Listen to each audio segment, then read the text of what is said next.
here we have Phrolova. Phrolova? I'm just going to say Phrolova, I think, unless I say it differently, which I definitely will throughout the video. Phrolova is the new character in 2.5 and also our first playable villain. Her story absolutely broke me, so I'm going to look at her character with a little bit of backstory going into it. The fit still doesn't really make sense for a violinist, but hey. Looking at her from the front, she's very, very red. She has some gradients going on, as well as the overall theme of her licorice flower. Other than the color red, we do have some grays, some blacks, and some whites, as well as a lot of golden accents and her light teal hair. She's actually leaning. Maybe. Huh, that's interesting. Looking at her from the side, she is quite broad. Not only does she have the pigtails, which go out like this, but she also has her dress, which goes down to her ankles at some parts, and also this flared out part. From the top, which we'll look at later, she does look like the flower, so this does make sense. Aside from that, we do have very pointy heels and a lot of details that aren't drawn on this time. Looking at her from the back, I really like seeing her back. I know we see it on a lot of characters due to Kuro's back fetish, but hey. Aside from the very broad upper layer, you can see that the skirt or one-piece A-line dress is longer at the back, which is an interesting decision. Looking at her from the last side, you might have noticed that Phrolova is very asymmetrical. Compared to the other characters who were quite copy-paste, Phrolova has a different sleeve, different length in the upper layer, as well as her bandage here. Starting from the top, her head doesn't really have much of anything special to it. Of course, she has very choppy bangs, as well as a gradient from the light teal to kind of a more green yellowish color, but other than that, her hair is quite tame and doesn't really have any flyaways or anything ahoge-like aside from this straight strand. Let me quickly... Oops. Looking only at the face, of course we have her bandage. We'll hide that in a second, but aside from that, her eyes do have a lot of blush to it, though I think this is supposed to like deepen the eyes and make her look more sad, which in most shots she does look sadder or just looks pissed off. The red from her eye does continue to the ears, which do have a little cute pink tip to them. Removing the bandage, we have what we already know of her differing eye. These two eyes are same in design, but this one just has a pinker shade. Aside from the blush on the side of the eye, we have little sparkles on her eyelash. Weirdly enough, I'm not seeing any special visual meshes, she just has the usual. Aside from that though, the only thing special she seems to have is 3 ways to remove her highlight. Her hair in general, as I've said, is kept pretty neat, but aside from the teal, she also has pink highlights in it. The hair, also much like the bangs, seems to follow this teal to like yellowish green kind of color, and the individual braids are separated by gold accessories, which I don't think are hairbands, so especially this part would easily fall out, but again, we do not question KuroGames' logic. Moving further down, her neck is quite barren. In comparison to the last characters we had, she only has her separated collar, which does make sense since she is a musician and I think this is supposed to play into that theme. The color itself is a dark red and has a lot of white accents. It is quite detailed, so I'll give it a look around. Coming from this is a schizophrenic tie. It does start off as a tie, but then splits into 3 separate strands. The 2 outer strands go off into the dress, while the middle one does kind of keep its purpose as a tie. It does have this gorgeous golden tacet core and or tacet mark though. Looking at one arm, since they are asymmetrical, we have her quite big tacet mark. I don't remember if it was this big in 1.0 though. Compared to the rest of the outfit, this arm has a lot drawn on, kind of contradicting what I said earlier, but I mean, fair.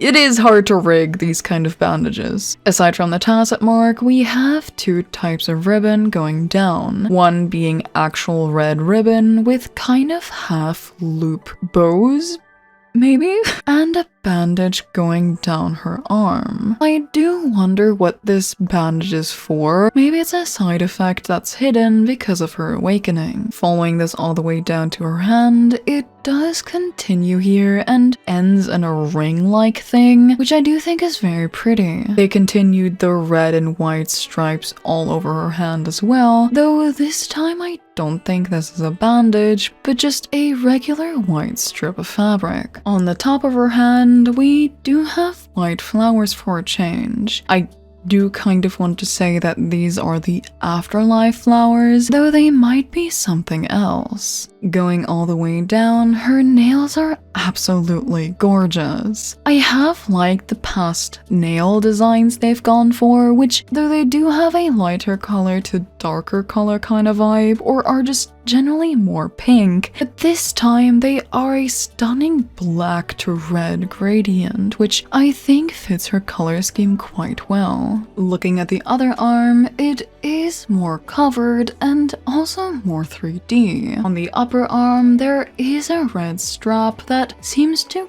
be a little bit reflective, along with this golden detail. Don't think this holds anything and is just meant to look cute. Then we have her sleeve, which has a lot of cute ruffle to it. The top ruffle is white with a kind of lighter pinkish cuff, along with more gold and black detail holding these two halves together. Then we go further down, which it kind of rips here, though I think this is just a design choice, and goes all the way down from this lighter pink color to a very dark red, being kind of held down by this gold-black bracelet. I don't think this is the arm she holds the violin with, I think this is just to look flashy in performances. She only has a red strap going down, though instead of just one finger, she has all 5 with these red bands. Aside from that, they look a little scuffed. Also, one is seemingly cutting off her blood flow because it is slightly purple here. Going back to the torso, we can see that her dress has multiple layers. I can count a total of 3 or 4 if you want to count the flower. Like I mentioned, the top layer is the flower. Not only does it look kind of like a rib cage, which is cool, but it also has these parts to it which do form a heart at the top. The layer underneath that, as I've mentioned before, we have a white to kind of pink to very dark red gradient, and this and the actual flower skirt is again parted into 2 layers, though I think they're actually connected here.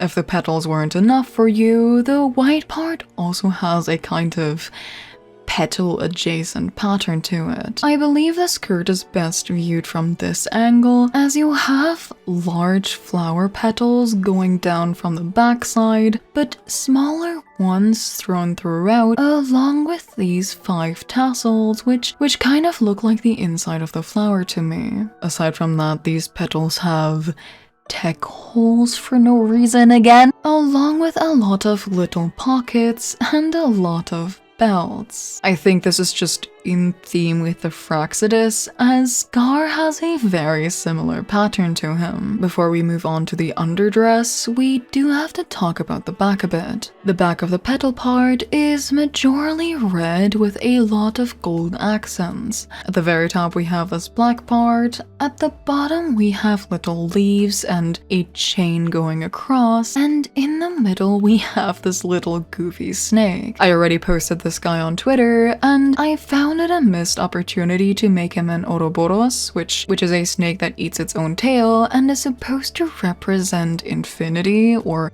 infinite life to some extent, though I feel like if they added that, the whole Phrolova's dead cope might have gotten to alien stage kind of levels where it's Phrolova is alive, guys, I swear, she has the snake. So I guess that's why they didn't put it. The most underlayer of this dress is her underdress. It is quite short in the front and is a darker gray to lighter gray gradient with an orange inside layer. I don't really know why it's this short at the front, as she isn't a ballerina, though I would like to imagine that this underneath has a bodysuit and not her underwear. The middle part of this has more gold details coming from likely this flower being more leaves, along with this middle part having an opening stitched together with red fabric. The back is much of the same here, though instead of the red fabric to stitch it together, we have black. The skirt also has differing flowers on it, one I think being the afterlife flower, and the others just either being it too or its petals. And in comparison to the other skirts we've had so far, this one doesn't have any special pattern inside, which I think kind of fits since it is a petal, and there are petals which have colorful outsides and gray insides. Moving further down and trying not to zoom too far in just in case YouTube doesn't see this as a bodysuit as I do. We have her legs. Being literally all tight, we do have a lot of leg straps. Two of them are symmetrical, both being black and having this kind of diamond or caro pattern, as well as little waves and more golden details. Then we have two red strings going around the legs and a last leg strap with another red pocket. The tights are asymmetrical, with one of the tights having red stripes going down it, with the other leg only having this red string with more strings and gold details going down it. Since the legs have nothing else, let's move down to the heels. The heels might look like one piece at first, but they're actually just this lower part and the cuff. The rest of the foot, I think, is just the same tights. I personally really love the cuff design, as it kind of resembles a bow, which she also has a lot all over her design. This bow cuff does have multiple strings going from it, some being red and some being black, and they also have the same diamond or caro pattern on the individual stripes.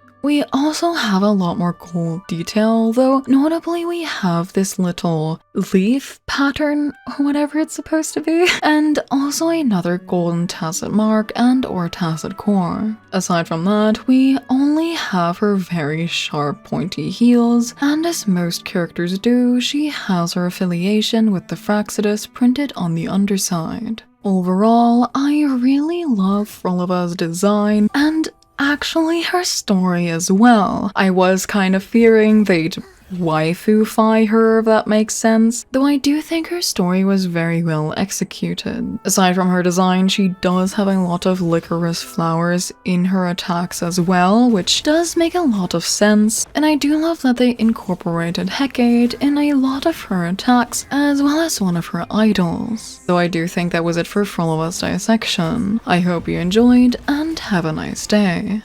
Bye bye.